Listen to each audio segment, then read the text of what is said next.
This week on To the Contrary. First, Wendy Davis backs a late-term abortion ban. Then, want a business to last? Put a woman in charge. Behind the headlines, Jane Pauley on reinventing yourself.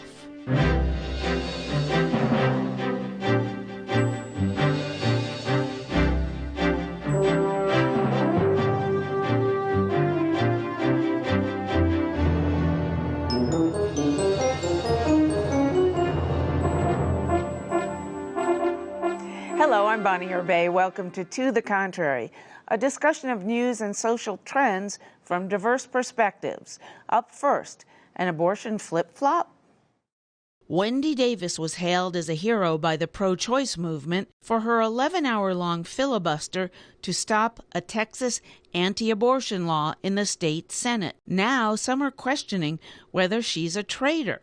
Davis, the likely Democratic candidate for governor of Texas, says she would support a ban on abortions after 20 weeks if it deferred the final decision to a woman and her doctor. Her defenders say Davis is being consistent by opposing late-term abortions, which make up a little over 1% of all abortions.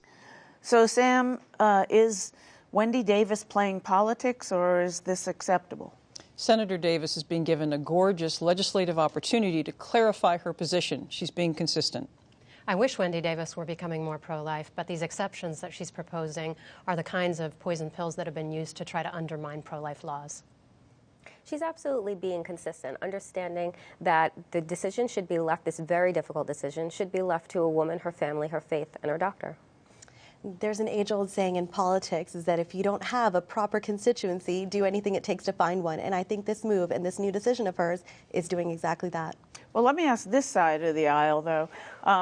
Have pro-choicers ever been, adamantly for late-term abortions, or was this just always a red herring thrown up by the right because only 1% of abortions are late-term? I don't think anyone's ever been in favor of late-term abortions. Now, clearly you have medical situations where it's best for the mother, best for the child, ultimately. But I agree with you. I think it's a bit of a red herring that's being thrown up and being used as a tool to undermine her very viable candidacy for governor. But this is 18,000 abortions a year we're talking about across America that happen after 20 weeks. That is a lot of souls. That is a lot of unborn human life. We need to be recognizing that the American population is becoming very pro-life when it comes to these very horrific late-term abortions. 2/3 of Americans support a ban on abortions after 20 weeks, and 60% of women support the same. But of the 1%, how many are because the child is gravely deformed or going to die anyway? No. And also maybe the fetus is stillborn already, what abortion? and anti-abortion laws won't let doctors free the woman's body of the corpse inside her. What abortionists report is that a vast majority of those are for elective reasons. They are not there for things that could be treated before or after birth, not for grave abnormalities. But whose choice should that be? Yeah. And this is the conversation that we continue to have. Nobody wants to say, nobody's pro-abortion. Everyone is pro a woman's choice, right? And it should be her choice to decide whether or not can she deal with the medical costs that go with caring for a child that a doctor is saying to you may not be viable, or may have horrible deformities that will not be able to overcome. You will not be able to go back to work. You and your family will have to adapt to a new normal. And what kind of pressure is that to put on a family? And it should be their decision to be able to say, you know what, I don't think that we're prepared to do this. One of my best friends, I'm sorry to interrupt, one of my best friends is Irish Catholic. And I was the person holding her hand when she had to make exactly this very difficult situation, a very difficult decision here. And it was horrible to watch what her family went through, how the laws were not in favor of this for her. So this is something that a woman, her God, and her doctor need to make, and it's never made lightly by anybody. But let me ask you this, why her doctor? Why should it not be the woman's choice? No, she made the choice, but I'm saying that the doctor was the one that did the CAT scan that showed that this baby, if brought to term, was going to die within an hour of being delivered. An hour being delivered. Rina, come Fetal abnormalities and essentially the disability that a fetus could have is a reason that Wendy Davis is saying that, look, I want to ban these abortions.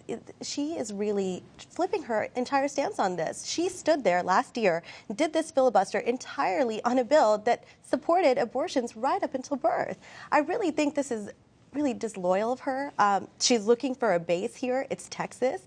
She was considered radical. Her stance is considered radical, and Texans don't do radical down there. She's trying to find a constituency there.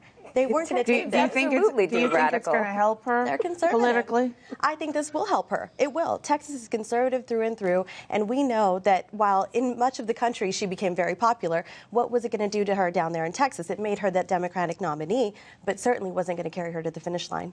I have to push it back a little bit because I do believe that Texas is actually quite radical. We just had a case that was in the press for quite some time that was the family's ability to end the life of a loved one that was pregnant, who they knew that the baby was no longer going to be viable, but we're keeping her alive as a host to a fetus that wasn't viable. And so when we talk about radicalism, that's radical, going against the desires of a family and a woman and her husband.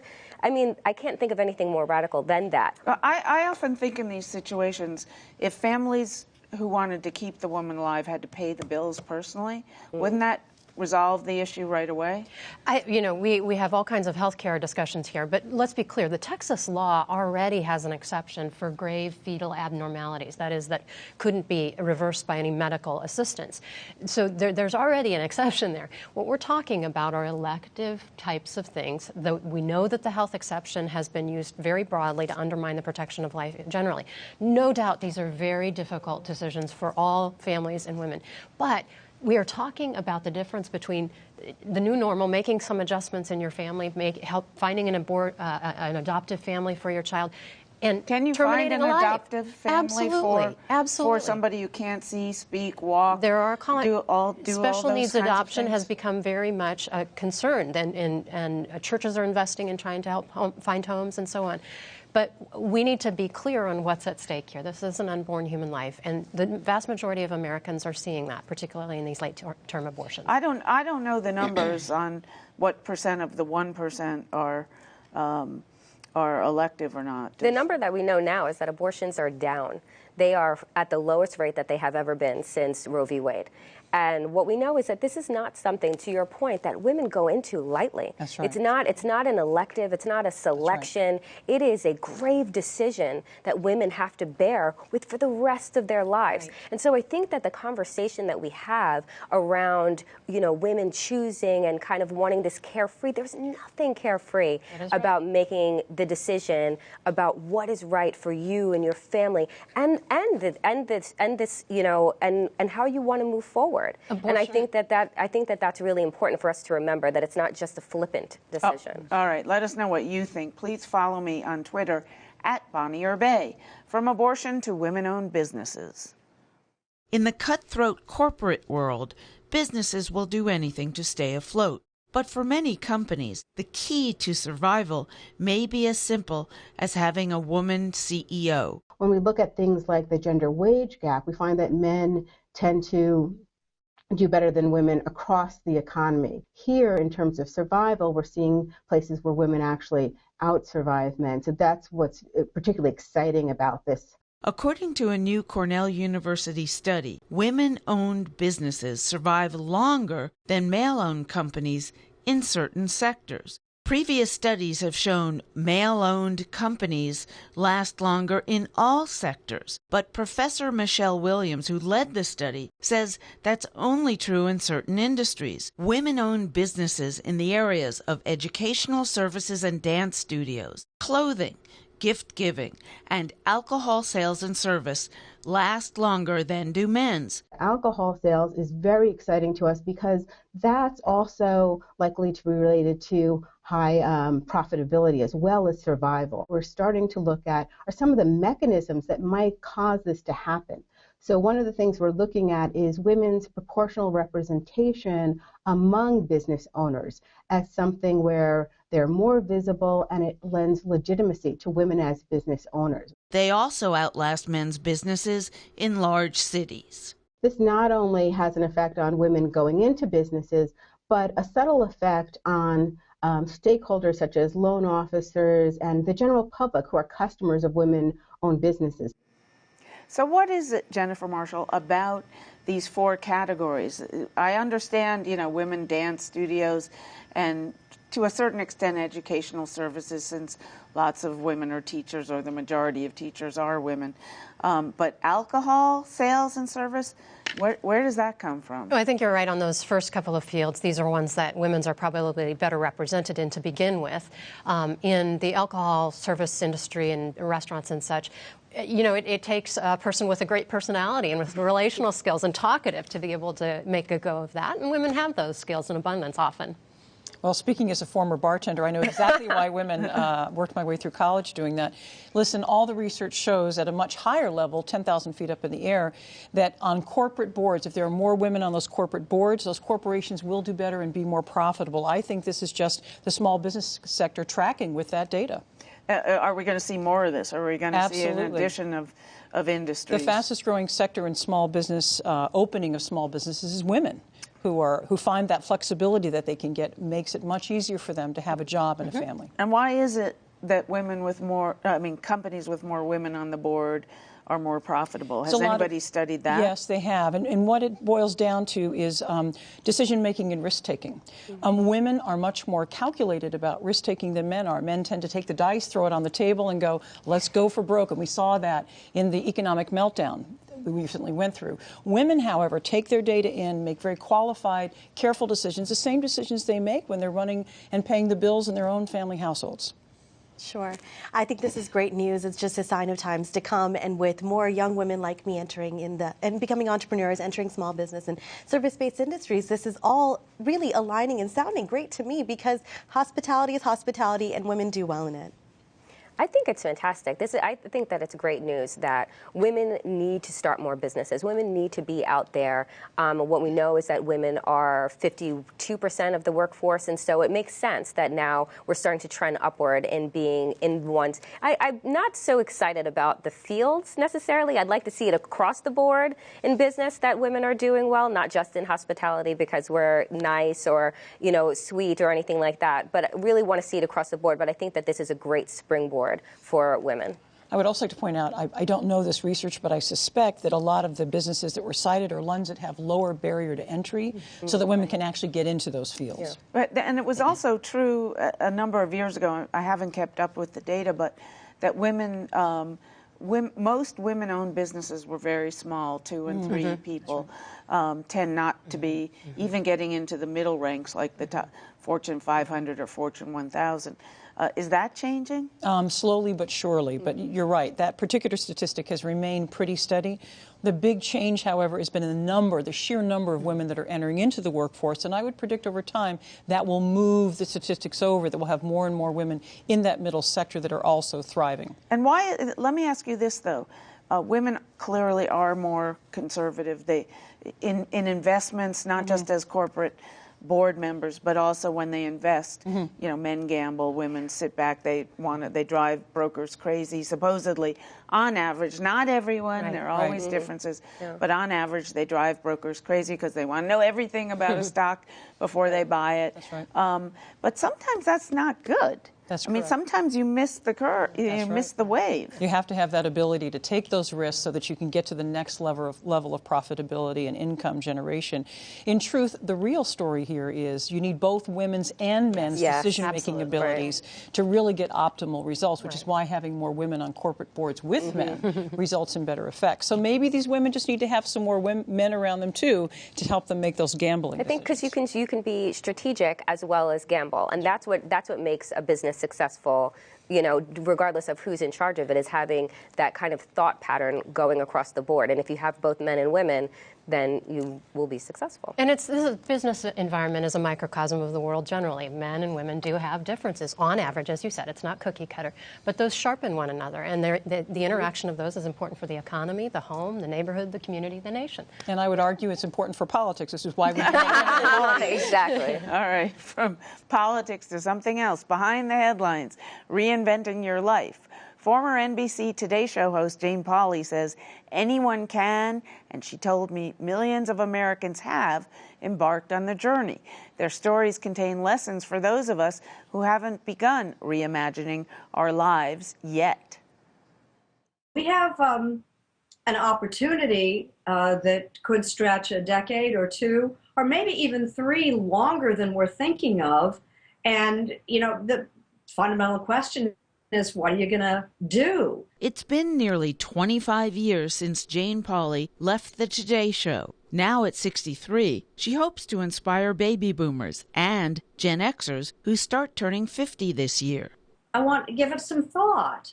Bump around, groping in the dark, find something, let something find me, but not just drift, you know, casually through, you know, what life is left. This is a big opportunity we've got to use or not.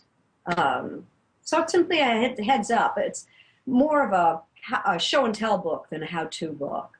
In her book, Your Life Calling, Reimagining the Rest of Your Life, Pauley shares more than 30 stories from people who found new direction in midlife. One is about a couple, a filmmaker and a cinematographer. They married young, they had a family, their family was grown.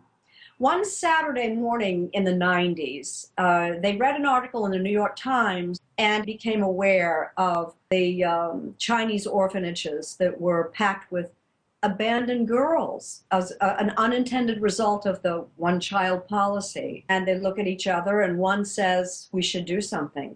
And then one or the other of them says, well, we could bring one home. So they traveled to China to meet their new daughter. Roughly a year later, Jenny Bowen had an epiphany while watching the child during a backyard party. Looking out her kitchen window, she thinks, I know how to fix it. I know how to save all those other children who would never find adoptive families. Bowen founded the Half the Sky Foundation. Today, Half the Sky has workers in every province of China, changing the lives of orphan children. But to many, the chance to change one's life course may seem elitist. It's not unusual for me to hear, I've just been riffed, which is reduction in force, fired. They're not celebrating, whoop-de-doo, I can reimagine. They have to find something. They still need a paycheck, or they still need an answer to the question, what's my life about? Pauley suggests some people rethink their skills to apply them to a new career or consider volunteering. Perhaps her boldest advice is to say yes more often than no. Much like Ken Wood, a well drilling business owner who survived 2 heart attacks. A church group comes up the drive. They're looking at this well drilling thing, a big thing that he's advertised for sale. They want to drill wells in Africa where people are dying of putrid drinking water. They ask him, would you come to Africa and show us how to use it? He has since drilled 1,000 wells on his own and found more joy and meaning in his life than he'd ever had before. And he was looking for retirement, not reimagining this. Pauley hasn't planned her next step yet, but she says her struggles with bipolar disorder and her successes and failures in television have equipped her to seize opportunities she is certain will come. I guess I could just go through life being the former Jane Pauley and see how that satisfies, but I don't think it will. 3 years from now, I don't know what I'll be doing. People won't stop me on the street. Already, believe me, I'm a middle-aged woman who doesn't get a lot of attention. I just want to be able to be someone who tries to remain productive as I can, express my creativity, and stay engaged in the world. I quote a headline in my book that is as much a core message as I think it has. Inspiration is everywhere, But you have to be looking. Have to be looking. So Danielle, I want to go back to my question to her about, is this for everybody or just for, upper middle and upper class people? When you're riffed, do you have time to reimagine your life, or how does that work? I don't think that you do. I think that there is, what she's saying is that everyone has the opportunity to reimagine their lives. I think that that time of sitting down and thinking about, well, what do I want to do next is a sense of privilege, right? Because you have all of this time to think about what your next chapter is going to be, as opposed to where your next meal is going to come from or where your next paycheck is going to come from. And so a lot of people who are being forced out of their jobs are being forced into this reimagining field. I think that her saying, okay, well, start thinking about it now, maybe before you get pushed out, about what is going to be next, right? We're no longer get into a job and stay there for 20, 30, 40 years. It's just not the way that our world works anymore. And so you have to be thinking about the next phase while you're in the current phase. I think that's the reality that she was speaking about. And so it's not so much elitist, but it's this idea that our world is moving very quickly,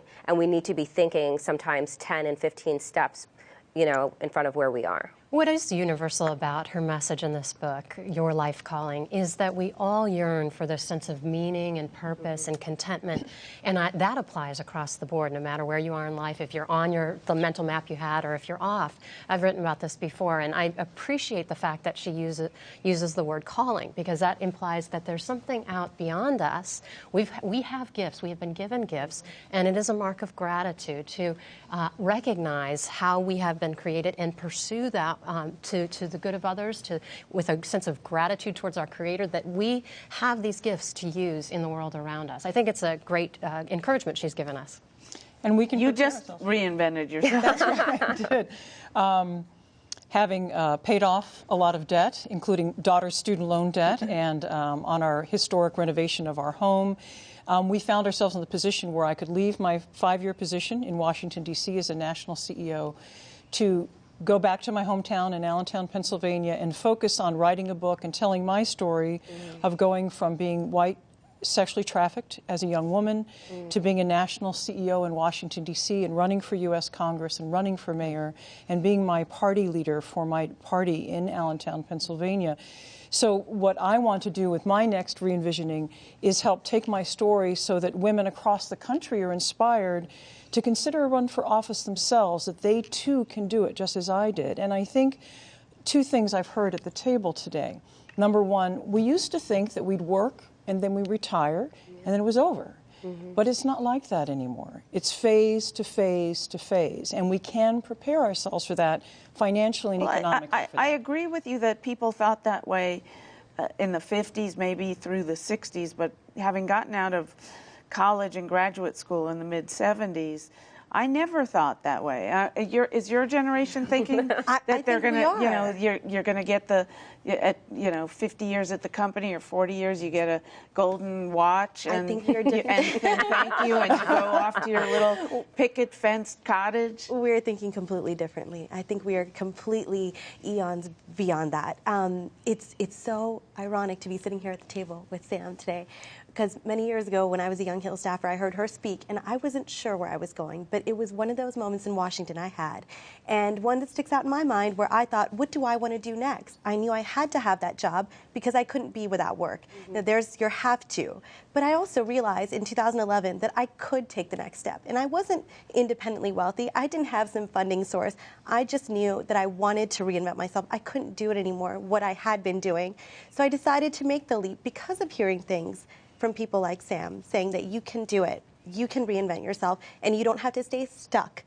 So now you have your own PR company. I do. What are you thinking about 20 years from now? I'm always reinventing myself. Even today I'll go back and I'll think to myself, what am I doing? And actually, I went on a trip to Germany and Belgium last summer, early spring actually, as a guest of the German government, and I could have never thought that I would have been invited on such a trip.